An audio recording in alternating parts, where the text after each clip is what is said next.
Hey guys, welcome back to my YouTube channel. Hey, welcome back to my YouTube channel. Hey, welcome back to my YouTube channel. Hey, welcome back or welcome. If you're new, please don't forget to hit that subscribe button. And even if you're not new, make sure you like this video. And everybody else, like this video. Okay? We're trying to get me to 10,000 subscribers. So guys, please make sure that you're subscribing, liking, commenting, all of it. Just engage with me. Can I just say that I'm not wearing any foundation? My concealer might be a bit too light, but I'm not wearing any foundation, guys. I'm wearing bronzing drops. I'm shook because I didn't know black people could use bronzing drops. I'm not gonna lie. I'll be so honest, I did not know. But I put some bronzing drops on, rubbed it in, put some concealer on, put some mascara on, and boom! That's what I'm talking about. And the reason why I'm so excited, and I just have to tell you guys, is because I'm going on holiday and I don't like wearing makeup often. Like I really don't. My skin hates it. So I'm going on holiday. It's going to be warm. The fact that I can do like a 5-10 minute makeup look, I'm so happy. I'm so excited, man. And I just have to let you guys know that. Now, let's get into this video. I'm really excited to be dropping this video because, bruh, there's a lot of things that I've learned. There's so many things that I've done that I just would not do again. And I want to let you guys know so that you guys can either stop doing it if you're already doing it or just try your best not to do it. So in this video, I'm going to be telling you things that I've done growing up, whether that's in my 20s, in my teens, whenever that may have been. Things that I've done that I would not do again. Number one, listening to the Life is for Living bandits. Hey, don't get it twisted. Life is definitely for living, but that don't mean to the point where you're waiting for your next paycheck. Absolutely not. I know a lot of people normalize it because we're young, money comes and goes, but time doesn't. But guys, money is important. It don't matter what age you are. If you want to become independent fast, you need money. The UK is in a recession right now. And you want to make sure that when we come out of this recession, you are in a good position financially. When I look at some of the things that I've spent my hard-earned cash money, cash dollar on, I just think, Shantel, you stupid idiot. Why did you do that? Why? Second of all, you guys, if you follow me on TikTok, Instagram, you've been seeing that I've been doing a Living Alone series, how I'm finding life since moving out. Have you seen the housing prices? Have you seen? If you want to own a property, it's becoming harder and harder to do so. You need money. You're not going to be able to amass that type of money if you keep thinking life is for living. You gotta get serious. I'm lucky, like I'm still young and I'm realizing these things now. But imagine if I didn't realize these things until my 30s. Because you know a lot of people say your 20s is for fun, your 20s is for living, like your 30s when the real hard work starts. I don't want to have fun and then work hard. I'd rather work hard and then have fun. Do you know what I mean? So I genuinely feel like your 20s is actually for building, and then your 30s you can enjoy the fruit of your labor. Like I said in the beginning, you don't want to get to the end of the month and you're literally dying for your next paycheck. Do you want it? I don't want it. Because you're asking for it. You're dying for it. You're literally waiting 12 o'clock on the dot on the last day of the month, first day of the month, whatever it is. You don't want to be waiting for 12 o'clock midnight for your money to jump into your account and you get excited. That's not life. As we're getting older, we're making money, we want to have something to show for it. I think this is me done listening to the Life is for Living people. Life is for living, but you have to have balance, you need to have discipline, and you're gonna make some money. Number two, being there for everybody and anybody. As somebody who is ex-people pleaser, it is really hard to not be there for everyone. Like, I just want to help. I just want to be there for everyone. I just feel like I have the solution to your problem and I could fix it. Let me fix it. But as I've grown up, I've realized that it's very taxing. And maybe in that moment where you're helping that person, it doesn't feel like niche. It doesn't feel like nothing. It just feels like, yeah, come, I can help you. But later on, you start to realize, oh, I'm feeling a bit upset. I'm feeling like I need a little bit of help. And you're looking around for people to help you. It's quiet. It's very quiet. Or the way you would help somebody, the way that you would carry somebody else's problem, you're realizing there's not anyone, or there is very few people who are trying to do that for you. And let me tell you, in the long run, it's not good for your mental health. And you start to realize that you're finding it very difficult to find peace within yourself. I need to take it easy, otherwise I'm gonna lose it. You're starting to get triggered by really small things because everything is building up. You've taken on so many people's problems, you've tried to help so many people, and you've neglected yourself. I'm speaking from experience, y'all. You better listen to me. You will literally burn out. You have breakdowns and you'll realize, oh, actually my cup is empty. Whilst I've been filling everybody else's cup up, my cup is empty. It's time to focus on your own cup and focus on things that bring you peace, make you happy. And this is not me saying don't help people, don't be a kind-hearted person, but find a balance. It's okay to tell people, sorry, I can't help you, to protect your peace. Don't come and kill yourself to help people. Number three, okay, people gonna hate me. The African aunties gonna hate me. I'm not trying to influence your children to do bad things. I'm not trying to influence you guys if you're in sixth form or if you're thinking about doing this thing. I'm not trying to influence you to do nothing. You're your own person. Do whatever you want. But my third thing, that if I could rewind the clocks, if I could go back, it would be going to university. I would not do that again. Listen, I enjoyed my university experience. I loved it, yeah. But I just feel like it wasn't for me. And I just held on to university for so long to ensure that my parents were happy. And that didn't make me happy. I was stressed. And it's not like I didn't enjoy what I was studying. I loved what I was studying. It was literally just one module that my brain was just saying no. Sometimes in life, you can't do everything, and that's okay. I just feel like there are so many other routes that you can take and you can still become successful. University is not the only route, and I wish I knew that before I decided to go to university. For example, a degree apprenticeship, working and getting a degree at the same time. If I knew about that before I went to university, I would have done that. I'm a practical girl. I'm a hands-on girl. So imagine being able to work on the job and still get your degree, and you get experience at the end of it. Because how many people do you know that have gone to university, they've applied for the job that they want, and the job has said no because they don't have the experience? What do you mean, no? I just spent 3-4 years at university because apparently, you know, you must go to university because that's what all employers want, just for you to tell me that I need experience. You tricked me. You tricked me.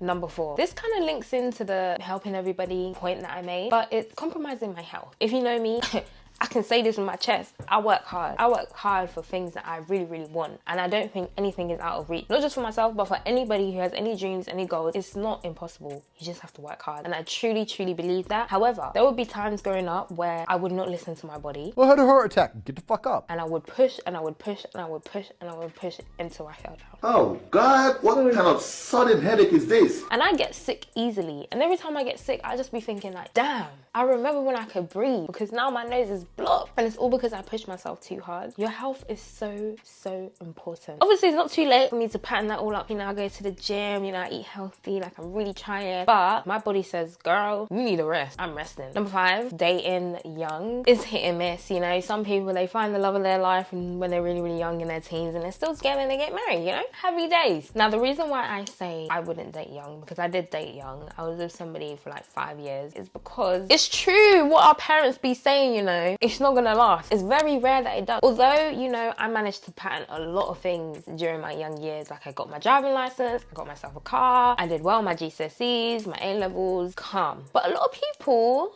don't manage to pattern things in themselves because they are so consumed by their relationship. And you just kind of forget about your goals because you're too busy trying to focus on the other person that you're dating. And when you're young, I feel like the priority should be trying to work out what you want to do in life. You really do yourself a world of wonders if you think about what it is that you want for your future self from a young age. And of course, what you want for yourself can always change. But I feel like when you have a partner, your judgment is kind of skewed because you want to make them happy at the same time. When I say date young, I mean teens, by the way. I feel like your teens is literally the time to focus on education and enjoy. Your main responsibility is doing well in school. Please don't now come and take on another person's responsibilities because they're your partner. I just feel like you're too young. And I feel like there's just so much of life to explore. There's so much to work out about yourself. What you like, what you don't like, what you enjoy, what you don't enjoy. And it's kind of hard to do that when you have another person there. Number 6, keep important things private.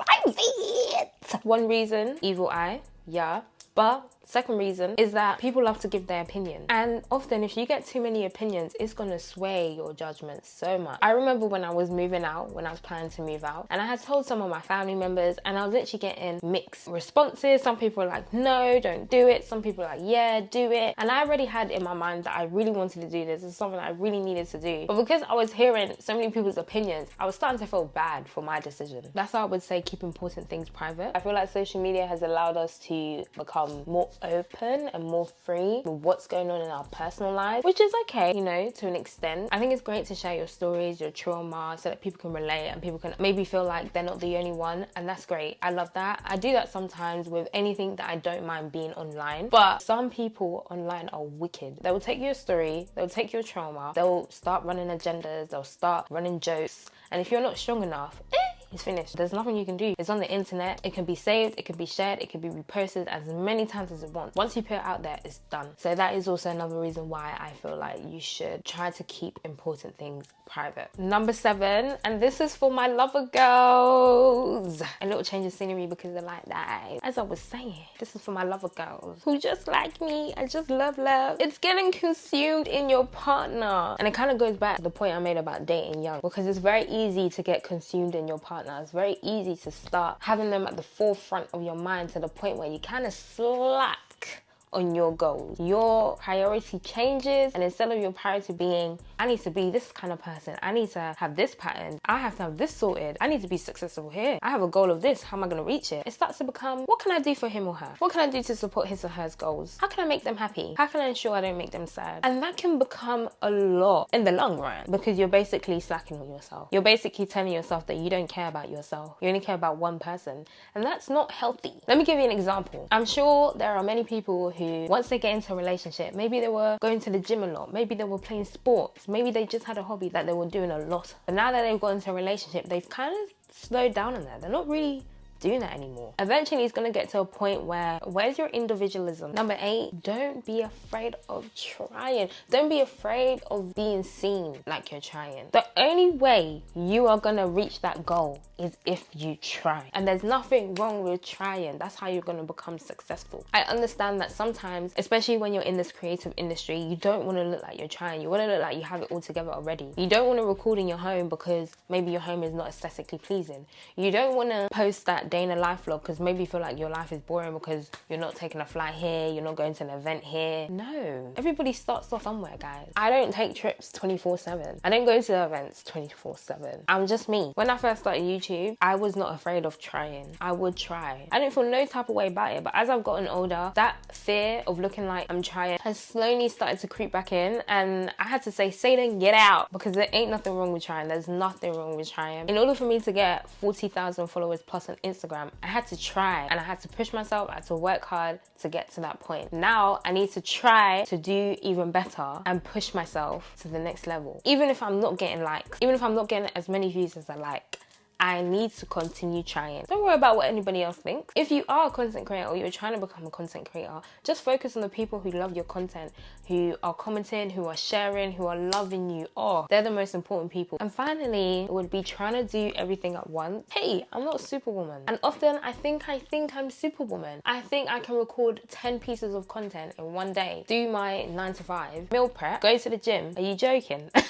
And often it means I won't be able to do all the tasks that I've set out to do to the best of my ability. I'll be slacking somewhere because I will end up rushing to do these things. It's really important to create a schedule. I figured out a way that works for me that allows me to carry out tasks throughout the week and spread it out evenly without getting burned out producing content that's whack or below my standards. Because even if you don't feel it, the people who are watching you feel it. That is the end of this YouTube video. I hope you guys learned a little something, and I hope that if you do any of these things that you stop, or when you feel like you're about to do these things, you remember this video and you remember, oh, Shantel said that I shouldn't do that.